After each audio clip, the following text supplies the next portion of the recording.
मनुष्य अपना जिंदगी में कबो न कबो बहुत निराश हताश होखेला। केहरो कोनो राह नजर ना आवेला। हर एगो दरवाजा रउआ खातिर बंद होखेला। ऐसे में एगो दुआरी रउआ खातिर हरदम खुलल रहेला, जहाँ रउआ के हर एगो समस्या के 100% समाधान बा। का जाने चाहता नहीं कि उ दुआरी कवन है? तो आई आज के अध्ययन में हमनी के संगे जुड़ जाई।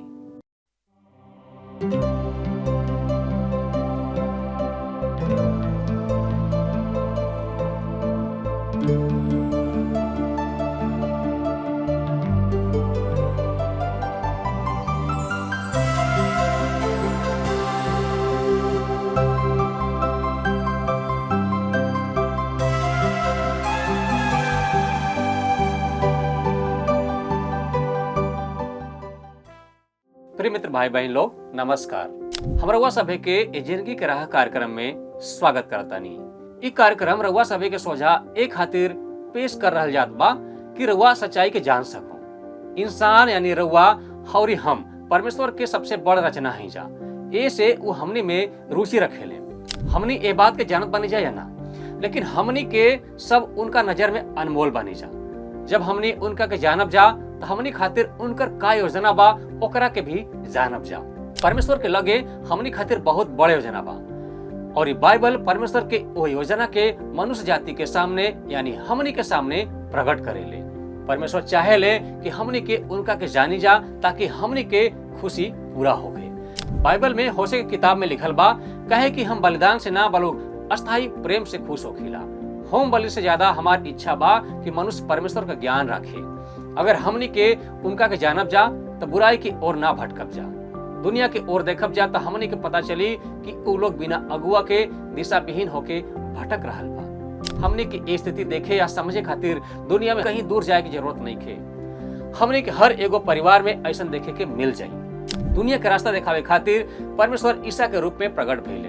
बिना चरवाहा के भेड़ भटक जाली सा और खुद के कबो सही जगह पर न पहुंच पावली सा। ओकरा एगो अगुआ की जरूरत होखेला जे ओकरा के सही चरागाह पर ले जा सके और फिर वापस भेड़शाला के द्वारी पर ले आवे। जब वो द्वार पर पहुंचली सा तो ओकरा के पहचान ले ली और वहाँ आराम पावेली सा। आज हमने ये सच्चाई के यूहन्ना अध्याय 10 से साफ समझब जा। आज रउआ परमेश्वर के योजना के जानब जा।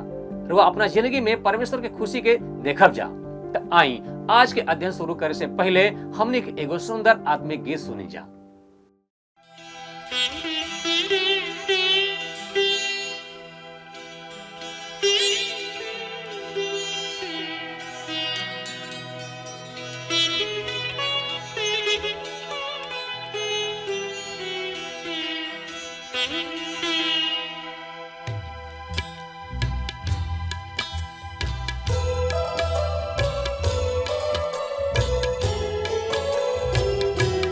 एक दिन खड़ा होए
मित्र भाई बहन, पिछला अध्ययन में हमने का देखनी जा कि यीशु जगत का ज्योति अनहरन के आंख देलें, मगर आंख वाला उनका के स्वीकार ना करेलें, काहे कि उनका आत्मिक आंख बंद बा। आज हमने का देखल जाई कि सच्चा चरवाहा के है। सच्चा चरवाहा सचहु का एगो ऐसन सेवक होखेला जवन की भेड़न खातिर अपन जान दे देला। यीशु एगो बढ़िया चरवाहा हमें, बल्कि ऊ तो मोक्ष का दुआरी हमें। प्रभु यीशु का मनुष्यत्व उस समय में ऐसन होत रहे, बल्कि आजकल भी कहीं कहीं ऐसने होखेला कि चरवाहा लोग साझी खा अपनी अपनी भेड़न के साथे आवेलें और भेड़शाला में अपन भेड़ राख के चौकीदार के हवाले क जालें। बिहान भैला ऊ आके अपन पहचान बता के अपन भेड़ चरावे खातिर ले जालें। पहला भेड़शाला का दरवाजा यूहन्ना 10 अध्याय की 1 और 2 पद में लिखल बा। यीशु कहलन, हम तोहन लोग से साच कहतनी कि जे केहू भेड़शाला में फाटक से ना घुसेला, बाकी दूसरी ओर से चढ़ के घुस जाला, ऊ चोर और डाकू है। बाकी जे फाटक से घुसेला ऊ भेड़न के चरावे वाला है। भेड़ इस्राएल का प्रतीक है। फाटक से घुसे वाला चरवाहा यीशु हमें, मगर जौन बाड़ा फान के घुस जाला ऊ चोर है। यीशु कहलें कि ऊ दुआरी से भीतर घुसलें, मने भविष्यवाणियन के आधार पर अइलें। पौलुस कहतने गलतियों की पत्री 4 अध्याय की 4 पद में, जब समय पूरा भइल तो परमेश्वर अपनी बेटा के भेजलें, जवन की स्त्री से जन्म ले और व्यवस्था के अधीन उत्पन्न भइलें। और लूका कहतने 1 अध्याय की 32 पद में, उनका बाबू दाऊद ठीक मीका की भविष्यवाणी के अनुसार उनका जन्म बैतलहम में भइल। मीका 5 अध्याय की 2 पद में देखल जा सकेला। यशाया 7 अध्याय की 4 पद के अनुसार ऊ दाऊद की वंशज एगो कुंवारी से जन्म लिहलें। ऊ ईशे का वंशज रहलें, जैसन कि यशाया 11 अध्याय की 1 पद में भविष्यवाणी कइल गेल रहे। यीशु के आगमन पर दाऊद का राजसी वंश अब किसान हो गए रहे। ईशे मूल रूप से चरवाहा रहलें, जिनकी बेटा दाऊद का अभिषेक भइल रहे कि ऊ राजा बनस। ए तरह दाऊद का वंश राजसी हो गए। जब यीशु का जन्म भइल तो उनका पिता बढ़ई का काम करत रहलें, मगर ऊ रहलें ईशे के वंश से। ऐसे भविष्यवाणी अचूक रहे। उहे सचहु का चरवाहा रहलें, बाकी सगरी चोर रहलें, काहे कि केहू की लगे यीशु के नियर प्रमाण ना रहे। यीशु धर्म गुरुअन के आन्हर कहले रहलें, काहे कि ऊ लोग भविष्यवाणी के जानत रहलें, मगर मानत ना रहलें। ए अध्याय में यीशु का सच्चा दावा है कि ऊ इस्राएल का एगो अच्छा और सच्चा चरवाहा हमें। यूहन्ना 10 अध्याय की 3 पद में लिखल बा, ओकरी खातिर चौकीदार फाटक खोल देला और भेड़ ओकर बोली सुने लिसा, और ऊ अपनी भेड़न के नाम लेके बुलावेला और बाहरी ले जाला। ई द्वारपाल के है? पवित्र आत्मा। यीशु में परमेश्वर का आत्मा रहे और ऊ परमेश्वर की सामर्थ से काम करत रहे। पवित्र आत्मा उनकी भेड़न मने इस्राएल का कान खोलत रहे कि ऊ उनकर वाणी सुनस। एके पिछला अध्याय के साथे जोड़ के हमने का देखल जाई कि उनका धर्मगुरु आन्हरे ना बहिरो रहने। ऊ अपनी चरवाहा का आवाज ना सुन पौलन। ऊ आन्हर आदमी उनकर बाणी सुनलस। ऊ याकूब, यूहन्ना, नतनएल, फिलिपुस के बुलौलें और ऊ लोग आ गए न। ऊ जक्कई के बुलौलें और वही घड़ी फेड़ से नीचे आ गए। यही तरह उठाए जाए के घड़ी उनकरी बुलाहट में हर एगो विश्वासी का नाम होखी।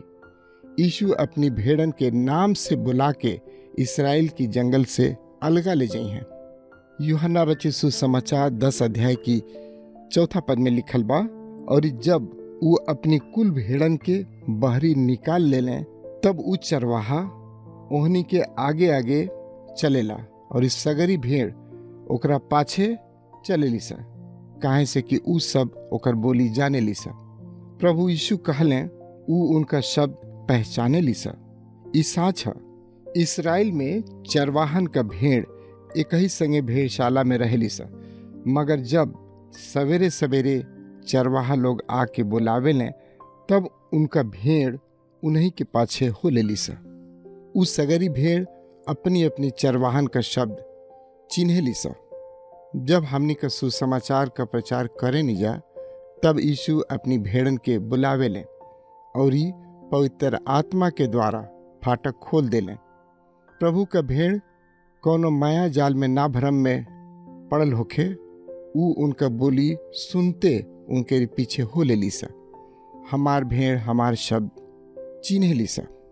यूहन्ना रचित सुसमाचार 10 अध्याय की 5वां पद में लिखल बा, उ सब अनजान आदमी के पाछे ना चली हैं, बाकी ओकरी लगे से भाग जइहन सा, काहे से कि ओहनी के ओकर बोली ना माने लीसा। हम मानतनी कि परमेश्वर का जन थोड़की देर खातिर मूर्ख बनावल जा सकेने, मगर हरदम खातिर ना। उनके केहू औरी की शब्द से भरम हो सकेला, मगर जल्दिए उ बात सुन के चरवाहा मसीह की पाछे हो ले ले। हम पछिला 30 बरस से वचन सुनावतनी और हम देखतनी कि उनका भेड़ उनकी आवाज के सुन के उनके पाछे हो ले लीसा। यूहन्ना रचित सुसमाचार 10 अध्याय की 6वां पद में लिखल बा, यीशु ओ लोग से ई दृष्टांत कहलें, बाकी उ लोग समझ ना पौलें उनकी कहे का मतलब का हा। यूहन्ना जवन यूनानी शब्द काम में लिहलें, ओकर मतलब है उपमा। यूहन्ना अपनी वृत्तांत में यीशु का दृष्टांत नहीं दिले, उ खाली उपमा और रूपक का ही उल्लेख कैले बने, जैसे कि जगत का ज्योति हम 8 अध्याय की 12 पद में लिखल बा। जिंदगी का रोटी हम 6 अध्याय की 35 पद में लिखल बा। उ ई उपमा दिहलें, मगर उ समझले ना, काहे से कि आन्हर रहलें। मत्ती 13 अध्याय की 9वां पद में यीशु कहतने, जेकर कान होखे वो सुन ले। उनके कान रहे उ सब कुछ सुनत रहले, मगर परमेश्वर का वाणी ना सुनत रहले। ई बहुते खास बात है कि हमनी का उनका शब्द सुनी जा। मित्र भाई बहन, आपका कान का सुनेला? यीशु यशाया का संदर्भ देतने। मत्ती 13 अध्याय की 14 पद में, तोहन लोग तो कान से सुनब जा, मगर समझब जा ना, और आँखी से तो देखब जा, मगर तोहन लोग के ना लौकी। दूसर का भेड़न का फाटक। यूहन्ना 10 अध्याय की 7 और 8 पद में लिखल बा, तब यीशु ओ लोग से फिर कहलन, हम तोहन लोग से साँच कहतनी कि भेड़ का फाटक हम ही हमी। जितना लोग हमरा से पहले आइल उ सब चोर और डाकू रहे, बाकी भेड़ उनकर बात ना सुनली। यीशु भेड़शाला की फाटक से घुसे वाला के सच्चा चरवाहा कहले रहले।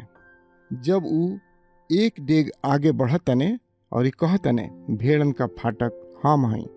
कुछ समय पहले धर्मगुरु लोग वो आन्हर आदमी के समाज से बहरिया दिले रहले। यीशु ओही घड़ी मदद खातिर आइलें और ऊपर अपना के प्रकट कैलें। यह भेड़ का फाटक है। उ भेड़ मने उ आन्हर जवन की आँख का दृष्टि पौले रहे, वो में घुस गए, मने उनके पाछे हो लिहलस। ई दूसर की सच्चाई है जौना के यीशु ए अध्याय में प्रकट करतने। तीसर का फाटक। यूहन्ना रचित सुसमाचार 10 अध्याय की 9 और 10 पद में लिखल बा, फाटक हम ही हमी। यदि केहू हमारी जरिए भीतरी आई तो उ उद्धार पाई, और भीतरी बहरी आइल जाइल करी और चारा पाई। चोर खाली चोरावे खातिर, जान मारे खातिर, बर्बाद करे खातिर आवेला, बाकी हम एक खातिर आयल बानी कि उ लोग जिंदगी पावे और खूब ढेर पावे। यीशु ही खाली एगो फाटक हमें, ओमे घुस के ढेर जिंदगी मिलेला और ई बाकी सब चोर और ई डाकू हमें। आज का कलीसिया संस्था मीडिया का सच्चा परख बा का एमे केहू धन कमाता? मित्र भाई बहन, हमरी कहे का मतलब ई है कि यीशु भेड़शाला का सच्चा फाटक हमें। ऊ धर्म तंत्र और ई प्रथा सबसे मुक्ति दियावेले। ऊ भेड़ फाटक हमें। प्रेरित के काम 2 अध्याय की 40 पद में लिखल बा, अपना के ए टेढ़ जाति से बचाव। ऊ ओ चंगाई पावल आन्हर के अपनी में ले लें। यीशु सगरी जातियन खातिर मोक्ष का दुआरी हमें। ओमे घुस के आप अनंत जिंदगी पावेनी। बढ़िया चरवाहा अपनी भेड़न खातिर जान देला। यूहन्ना रचित सुसमाचार 10 अध्याय की 11 से 13 पद में लिखल बा, निमन चरवाहा हम ही हमें। निमन चरवाहा अपनी भेड़ खातिर जान दे। ऊ जे की मजूरा हा, बाकी चरवाहा ना हा और ई ना भेड़न का मालिक हा। भेड़िया के आवत देख के भेड़न के छोड़ के भाग जाला और ई भेड़िया ओहनी के धा लेला और ई छितरा देला। ऊ ऐसे भाग जाला कि ऊ एगो मजूरा हा और ई भेड़न के तनिको फिक्र ना करेला। ई कैसे होखी कि यीशु फाटक भी हमें और ई चरवाहा भी हमें। ओ घड़ी ऐसन रहे कि फाटक जैसन हमनी का सोचतनी जा ऐसा ना रहे। द्वारपाल घुसे की रास्ता में सुतत रहे, ऐसे उहे रास्ता बंद करत रहे। यीशु चरवाहा भी हमें और ई फाटक भी हमें, जवन की अनंत जिंदगी में खुलेला। वो अपनी भेड़न का रक्षक भी हमें। यीशु के तो परमेश्वर का मेमना भी कहल गइल बा, तो ऊ चरवाहा कौना गाँव हुई है। निसंदेह ऊ जगत का पाप उठावे खातिर परमेश्वर का मेमना रहने और सतही ऊ परमेश्वर की जंगल का बढ़िया चरवाहा भी हमें। मेमना के रूप में ऊ मनुष्य रहले और चरवाहा के रूप में ऊ परमेश्वर हमें। खाली उहे एगो ए लायक बाने, वरन सामर्थी हमें कि हमनी के आजाद करा पावस। प्रभु यीशु मसीह का संबंध कलीसिया और उनकी भेड़न से 3 तरह से बा। सबसे पहले ऊ एगो बढ़िया चरवाहा हमें, जेकर परिभाषा ऊ पद 11 में देतने। अच्छा चरवाहा भेड़न खातिर आपन प्राण देला। दूसरा, ऊ महान रखवाला है। इब्रानियों 13 अध्याय की 20 पद में जवन भेड़न का महान रखवाला हवे, सनातन वाचा के लहू की गुण से मरल लोगन में से जिया के तू उनका इच्छा पूरा करा। यह भजनकार भजन 23 में कहतने, अगर अबहिन उनका चरित्र चित्रण पूरा नइखे भइल, ऊ प्रधान चरवाहा भी हमें, जवन की उनका भविष्य का भूमिका है। पतरस अपनी पहली पत्री में कहतने 5 अध्याय की 4 पद में, जब प्रधान रखवाला प्रगट होखी त तोहन लोग के महिमा का मुकुट दिहल जाई, जवन मुरझाए वाला ना है। भाड़ा का मजूरा भेड़न का देखभाल ईमानदारी से ना करेला। यूहन्ना 10 अध्याय की 14 और 15 पद में लिखल बा, निमन चरवाहा हम ही हमी, जैसे पिता हमरा के जानत अड़े और हम पिता के जानत तनी, यही तरह हम अपनी भेड़न खातिर आपन जान देतनी। ई घनिष्ठ संबंध है। ऊ अपनी भेड़न के जाने लें और उनका भेड़ उनका के पहचाने लिसा। पौलुस फिलिपियों की पत्री 3 अध्याय की 10वां पद में कहतने, हम उनका के और उनकरी मृत्युंजय की सामर्थ के जानी। उनका के जाने का मतलब ई है कि उनका से प्रेम कैल। यीशु 3 हाली कोई भैले कि उनका भेड़ उनका के पहचाने लिसा। मुख्य बात है यीशु के पहचानल। का आप उनका शब्द पहचाने नहीं? का आप अपनी चरवाहा के पहचाने नहीं? दाऊद अपनी भेड़न का रक्षा करे बदे खुखार शेर और भेड़ियन का सामना कैले। प्रिय भाई बहन लोग, हमने आज के अध्ययन से देखनी है जा कि परमेश्वर के योजना मानव जाति खातिर कितना अद्भुत बा और वो हमनी और रउआ से कितना प्यार करेलन। बाइबल हमनी के बतावेले कि वो हमनी के स्वर्गदूतन से तनिके कम बनौले, वो हमनी के दुनिया के सब जीव जानवर से बुद्धिमान बनौले और हमनी के हर काम करे के आजादी देले बाड़े। हमनी के ज्ञान देले बाड़ा कि हमनी अच्छा और बुरा के चुनाव कर सके। इस सब बात परमेश्वर के प्रेम के प्रकट करेला। लेकिन अदन के बगीचा में आदम उहे चुनले जो परमेश्वर मना कैले रहले। आज हमनी भी हर बात में उनकर पालन नहीं जा करत। हमनी के सब केहू परमेश्वर के महिमा से दूर हो गए बनी जा और ये स्थिति में हमनी के संबंध परमेश्वर के संगे नहीं हो सकत। हमनी के लगे ओकर कोनो उपाय नहीं खे। मनुष्य अपने कोशिश से कहीं ना जा सकेला, खाली दुनिया में बिना चरवाहा और देखभाल के भटक सकेला जा। हमने के यह हालत में प्रभु यीशु में प्रकट होखेला और वो बंद दरवाजा के द्वारपाल के नियन खोल देवेला। वो इतना बढ़िया चरवाहा हुए कि हमने खातिर अपन जान दे दिला। उस शुरू में मेमना के रूप में आयल रहले, जौना से उनकर मानवीय रूप के पता चलेला। अब वो हमने खातिर अच्छा चरवाहा के रूप में प्रकट होखेला, जवन उनकर ईश्वरीय स्वभाव के प्रकट करेला। वो आज रउआ के नाम से बुलावेला कि हमने शैतान और दुनिया के रास्ता से मुड़ के उनकरा लगे आ सके जा। कहे कि उस स्वर के फाटक हमें रउआ ओकरा माध्यम से परमेश्वर के राज में प्रवेश कर सके जा। यह न पहला अध्याय में वो कहत हुए कि जे भी उनकरा के ग्रहण कैले बा उस सब के उ परमेश्वर के संतान बने के अधिकार देले बाड़ा। अब वो रउआ के बारी बा, जिसे ही सुन ली हम रउआ से बात करता नहीं। आई हम रउआ खातिर प्रार्थना करी चाहतानी कि परमेश्वर रउआ के सब पाप के माफ कर सके और अपना राज में प्रवेश करके योग्य बना सके। अगर वह प्रार्थना करावे चाहतनी हमारा आग्रह बा कि इस समय जौन टेलीविजन स्क्रीन पर नंबर आ रहा बा ऊपर फोन करी। हमारे वह खातिर प्रार्थना करे खातिर हर समय तैयार बानी। अगला कार्यक्रम में फिर भेंट हुई, तब तक प्रभु के संगति और वचन में बनल रही। धन्यवाद। प्रभु खातिर बदला विचार हो, छोड़ दुनिया जहनवा। प्रभु खातिर बदला विचार हो, छोड़ दुनिया जहनवा। प्रभु खातिर बदला विचार हो, छोड़ दुनिया जहनवा।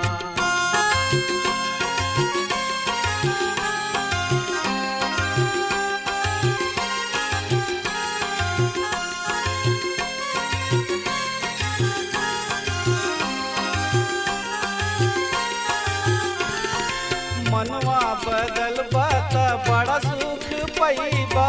मनवा बदल बात बड़ा सुख पैबा। नाही त पीछे तू नरक में जइबा। नाही त पीछे तू नरक में जइबा। नाही त पीछे तू नरक में जइबा। स्वर्ग के खुलल बा दरबार हो, छोड़ दुनिया जहनवा। स्वर्ग में खुलल बा दरबार हो, छोड़ दुनिया जहनवा। प्रभु खातिर बदला विचार हो, छोड़ दुनिया जहनवा।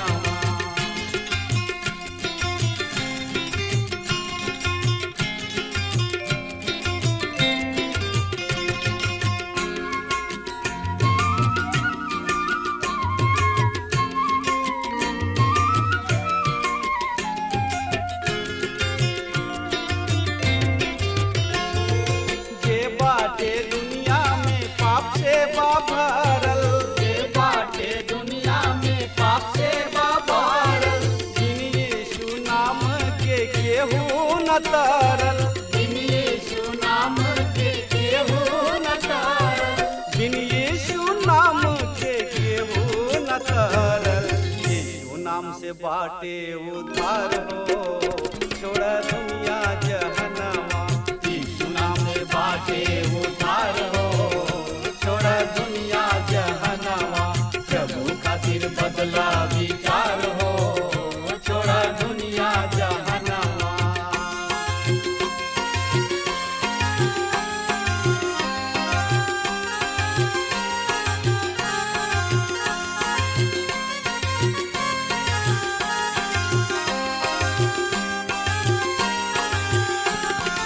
जब रउआ चाहिए जिंदगी सुधारे।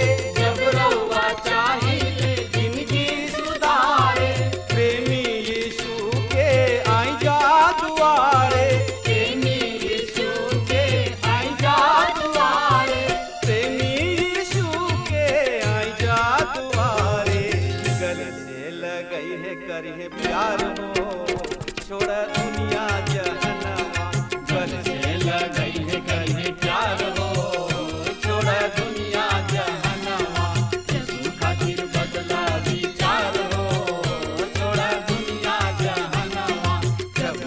खातिर बदला विचार हो, छोड़ा दुनिया जहानावा।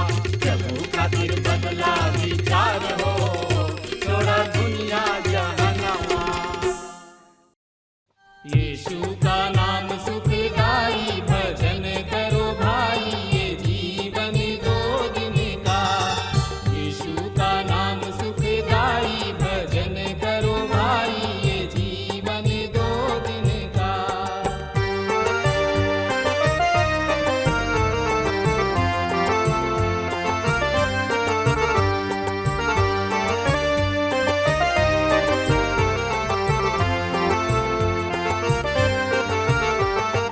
ई जिंदगी जैसे बहे बहरिया,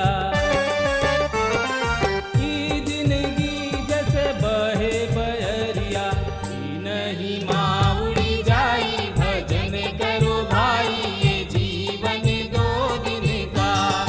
यीशु का नाम सुखदाई, भजन करो भाई, ये जीवन दो दिन का।